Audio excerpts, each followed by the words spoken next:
रोजच्या वापरात उपयोगी पडणाऱ्या अत्यंत महत्त्वाच्या किचन टिप्स आणि काही ट्रिक्स आपण आज पाहणार आहोत. तर तुम्ही व्हिडिओ पूर्ण शेवटपर्यंत नक्की बघा. तर आपल्याकडे बराचदा खूप सारा कढीपत्ता असतो आणि तो कसा स्टोअर करायचा ते आपल्याला माहीत नसतं आणि ज्यामुळे कढीपत्ता आहे तो खराब होतो. तर अशा वेळी कढीपत्त्याचे आपल्याला पाने धुवून घ्यायचे आणि त्यानंतर स्वच्छ पुसून एखाद्या प्लास्टिकच्या बरणीमध्ये अशा पद्धतीने भरून घ्यायची आहे आणि त्यानंतर आपल्याला टिश्यू पेपर घ्यायचा आहे आणि त्याला फोल्ड करून वरती अशा पद्धतीने आपल्याला टिश्यू पेपर ठेवायचा आणि त्यानंतर आपलं जे झाकण आहे ते एकदम फिट व्यवस्थित लावून घ्यायचं. तर अशा पद्धतीने आपण खूप सारा कढीपत्ता आहे तो स्टोअर करून ठेवू शकतो, जेणेकरून याच्यातलं जे मॉइश्चर आहे ते निघून जाईल आणि कढीपत्ता हा एकदम फ्रेश राहील. तर अशा पद्धतीने तुम्ही कितीतरी दिवस हा कढीपत्ता जशाला तसा फ्रेश ठेवू शकता. एकदा नक्की ट्राय करून बघा. पुढची महत्त्वाची टिप्स म्हणजे बऱ्याचदा आपण मिरच्या कापतो आणि मिरच्या कापल्यानंतर आपल्या हातांची आग होते आणि तर अशा वेळी काय करावे, तर त्यासाठी आपल्याला सर्वप्रथम हाताला खोबरेल तेल लावून घ्यायचं आहे. खोबरेल तेलाऐवजी तुम्ही नॉर्मल भाजीचं तेल लावलं तरी देखील चालेल आणि त्यानंतर आपल्या मिरच्या आहेत त्या कट करून घ्यायच्या आहेत. तर अशा पद्धतीने आपण मिरच्या कट केल्यामुळे हातांची आगही होत नाही आणि आपण अशा पद्धतीने खूप साऱ्या मिरच्या एकाच वेळी आपण कापून घेऊ शकतो. तुम्हीसुद्धा ही टिप्स आणि ट्रिक्स एकदा नक्की ट्राय करून बघा आणि या आधीच्या व्हिडिओमध्ये आपण मिरच्या कशा कापायच्या त्याचीसुद्धा एक ट्रिक सांगितलेली होती, तीसुद्धा नक्की बघा. पुढची महत्त्वाची टिप म्हणजे बऱ्याचदा आपण बटाट्यांचे साल काढून ठेवल्यानंतर ते काळी पडतात. तर अशा वेळी आपल्याला बटाटे स्वच्छ धुवून पाण्यात ठेवायचे आणि त्यानंतर पाण्यामध्ये मीठ टाकायचं, ज्यामुळे ती बराच काळ फ्रेश राहतात.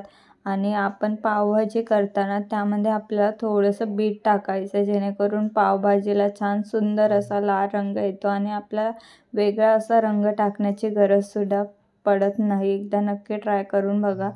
आपल्याकडे बऱ्याचदा फेस पावडर संपल्यानंतर आपण त्याची जी बाटली असते ती फेकून देतो. तर ती फेकून न देता तुम्ही अशा पद्धतीने या बाटलीचा खूप सुंदर असा वापर करू शकता. व्हिडिओमध्ये दाखवल्याप्रमाणे सर्वप्रथम आपल्याला याच्यावरचं जे कवर आहे ते काढून घ्यायचं आहे. तर कवर काढण्यासाठी आपण अशा पद्धतीने कट करून घेतलेलं आहे आणि त्यानंतर हाताच्या सहाय्याने आपण अशा पद्धतीने जे वरचं कवर होतं ते काढून घेतलेलं आहे. त्यानंतर आपण मार्करच्या सहाय्याने किंवा हायलायटरच्या सहाय्याने अशा पद्धतीने दोन अशा सर्कलमध्ये लाईनी काढून घेतलेल्या आहेत. त्यानंतर व्हिडिओमध्ये दाखवल्याप्रमाणे आपण कट करून घेतलेला आहे. हायलायटरने काढलेली लाईन ही पुसली गेली असल्यामुळे मी इथे पुन्हा लाईन काढून घेतलेली आहे आणि कैचीच्या सहाय्याने आपल्याला व्हिडिओमध्ये दाखवल्याप्रमाणे अशा पद्धतीने आपल्याला कट करून घ्यायचे आहे, जेणेकरून या बॉटलीला छान असा शेप येईल, छान असा फुलाचा शेप येईल. तर अशा पद्धतीने तुम्ही हे कटसुद्धा करू शकता किंवा अशीचसुद्धा ठेवू शकता. तुमच्या आवडीनुसार तुम्ही याला वेगवेगळ्या शेपमध्ये सुद्धा कट करू शकता. तर अशा पद्धतीने आपण इथे कट करून घेतलेलं आहे आणि त्यानंतर तुम्ही इथे बघू शकता या बॉटलीला छान असा फुलाचा असा शेप आपण देणार आहोत. तर अशा पद्धतीने कट केल्यानंतर आपला हे अशा पद्धतीने प्रेस करून घ्यायचं आहे, जेणेकरून सर्व बाजूंनी प्रेस केल्यामुळे इथे आपल्याला छान असा सूर्यफुलाच्या फुलासारखा असा शेप मिळालेला आहे. तर अशा पद्धतीने आपण हे सुंदर असं फूल बनवलेलं आहे. आता यावरती तुम्ही डिझाईनसुद्धा करू शकता, रंगसुद्धा देऊ शकता. तर अशा पद्धतीने आपण इथे झाड काढून घेणार आहोत. तुम्ही तुमच्या क्रिएटिव्हिटीनुसार यामध्ये आणखीन छान असे डेकोरेशनसुद्धा करू शकता, छान ड्रॉइंगसुद्धा काढू शकता.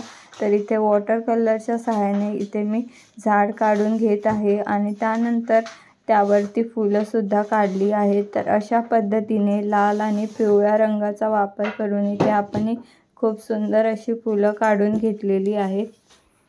इथे तुम्ही व्हिडिओमध्ये बघू शकता, दिसायला खूप सुंदर दिसत आहे. त्याच पद्धतीने मी इथे दुसऱ्या बाजूने नारळाचं झाड काढलेलं आहे आणि आता मी त्यावरती हिरव्या रंगाच्या सहाय्याने नारळसुद्धा काढणार आहे. तर याच पद्धतीने तुम्ही तुमच्या क्रिएटिव्हिटीनुसार यामध्ये खूप सारे ड्रॉ करून घेऊ शकता। त्यानंतर आपल्याला हे सुकण्यासाठी ठेवायचं आहे। तर सुकल्यानंतर आपण त्याचा कशा पद्धतीने वापर करणार आहोत, तर इथे आपण ट्री प्लांटर म्हणून याचा वापर करणार आहोत। तुम्ही याचा वापर पेन होल्डर म्हणून सुद्धा करू शकता। आपण यामध्ये थोडंसं पाणी घालून घेणार आहोत आणि त्यानंतर यामध्ये आपण छोटी छोटी मनी प्लांटची झाडं लावलेली आहे। तर अशा पद्धतीने तुम्ही बघू शकता, हे दिसायला सुद्धा खूप सुंदर दिसतं। तुम्ही सुद्धा एकदा नक्की ट्राय करून बघा।